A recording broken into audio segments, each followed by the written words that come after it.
Salmo 23, um dos textos, um dos salmos mais conhecidos de toda a Bíblia, porém um dos menos compreendidos. Como assim, pastor, menos compreendido?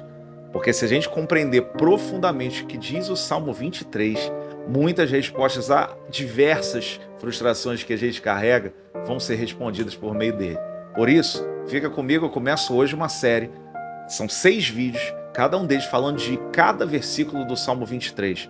Fica comigo, não me abandona, e eu quero, em nome de Jesus, poder te ajudar nessa interpretação. Salmo 23, como a gente já começou dizendo, é um texto conhecido, mas a gente precisa trabalhar ele de forma mais profunda. Eu vou, de alguma forma, traduzir da forma mais didática possível para que você aprenda, entenda e compartilhe esse ensino com outras pessoas. Tá bom? Para quem não me conhece, sou o pastor Felipe Gama e quero, por meio desses vídeos, abençoar a tua vida. Vamos lá, Salmo 23, versículo 1, é o vídeo de hoje. 2 sentenças numa só frase, numa só oração.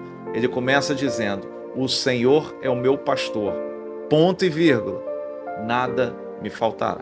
Eu sei que muitas vezes a gente aprende e decora falando: o Senhor é o meu pastor e nada me faltará.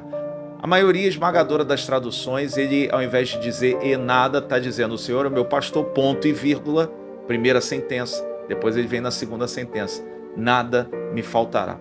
Pastor, por que é tão importante a gente analisar com 2 sentenças, embora elas caminhem juntas, mas por que é tão importante a gente analisar essas sentenças primeiro separadas? Porque tem 2 mensagens profundas no meio dessas 2 sentenças. A primeira mensagem é dizer que você é cuidado por alguém. Vou repetir. A primeira sentença revela um cuidado que Deus tem pela sua vida que ninguém pode ter. A segunda sentença é o que esse cuidado proporciona à sua vida. Vamos lá então? Primeira sentença: o Senhor é o meu pastor. Guarda para o resto da sua vida. Esse salmo vai trazer uma relação, uma alusão da relação entre pastor e ovelha.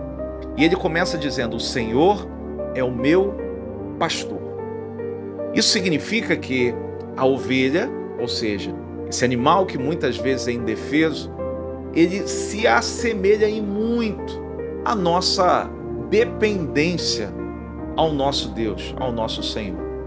Embora você tenha a tua plena faculdade mental de tomar decisões, fazer planos, decidir coisas na sua vida, você sabe muito bem que aquele que é filho de Deus é aquele que é guiado pelo Espírito de Deus. É a própria palavra que vai dizer isso. Então, começar abordando o Senhor é o meu pastor significa que há alguém que tem cuidado de você, que quer cuidar de você, quer guiar a sua vida pelo fato de enxergar, de ver aquilo que eu não vejo. Quantas vezes nós damos de cara na parede por tentarmos ser nossos próprios pastores, nosso próprio guia, nossa própria bússola, vamos dizer assim. O Senhor é o meu pastor. Há alguém, Criador dos céus e da terra, que tem o pleno cuidado e ama cuidar de você. Então você não está sozinho, você não está abandonado. Se você, por um acaso, por meio desse vídeo, se sente distante de Deus, não é por falta de pastoreio. Nós é que nos distanciamos dele. Eu lembro de Lucas, no capítulo 15, falando sobre perdas da ovelha perdida, da dracma perdida, do filho pródigo. A gente só precisa entender quem nós somos nessa história.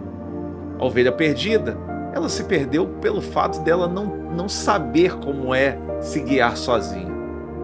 A dracma perdida, ela se perde dentro de casa. Então ela não se perdeu, ela foi perdida. O filho pródigo, ele decidiu sair de casa. Se você é como uma dessas ovelhas perdidas, que tomou decisões, achou que conseguia sozinho, o Senhor, ele é o bom pastor e ele dá a vida pelas suas ovelhas. Então entenda, você não está sozinho nesse mundo, você não está abandonado. O Senhor Jesus, ele fala: eu vou para o Pai, mas pedirei para ele que vos envie outro Consolador. Então existe o Espírito Santo de Deus que guia você, que quer guiar você, e você só abandona essa sentença: o Senhor é meu pastor, se você quiser. Então a primeira sentença é: você tem um pai, você tem um pastor. Volte para casa, volte para o aprisco, volte para o rebanho. A segunda sentença, separada por esse ponto e vírgula, é: nada me faltará. A questão é que quando a gente interpreta isso errado, a gente espera o que é errado, óbvio. O nada me faltará não significa que você vai ter tudo. Como assim, pastor? Nada me faltará significa que nada vai me faltar. Não. O Senhor é o meu pastor, nada me faltará. De nada eu sentirei falta. Vamos interpretar essas duas em conjunto agora? Pelo fato do Senhor ser o meu pastor, eu não sinto falta de nada. Deus, ele se revela de uma forma tão profunda que ele é a plenitude para a nossa vida. Esse texto não é uma afirmação de que você vai ter tudo aquilo que você deseja. Não é uma promessa de que você vai ficar rico. Não é uma promessa que a sua conta bancária vai explodir de dinheiro. Não é isso. Ele está falando que ter o Senhor como pastor supre qualquer ausência que houver em nossas vidas. O Senhor é o meu pastor. Isso me satisfaz. O Senhor é o meu pastor. E de nada eu tenho sentido falta. O Senhor é o meu pastor. E isso é o suficiente. Tenha o Senhor como teu pastor.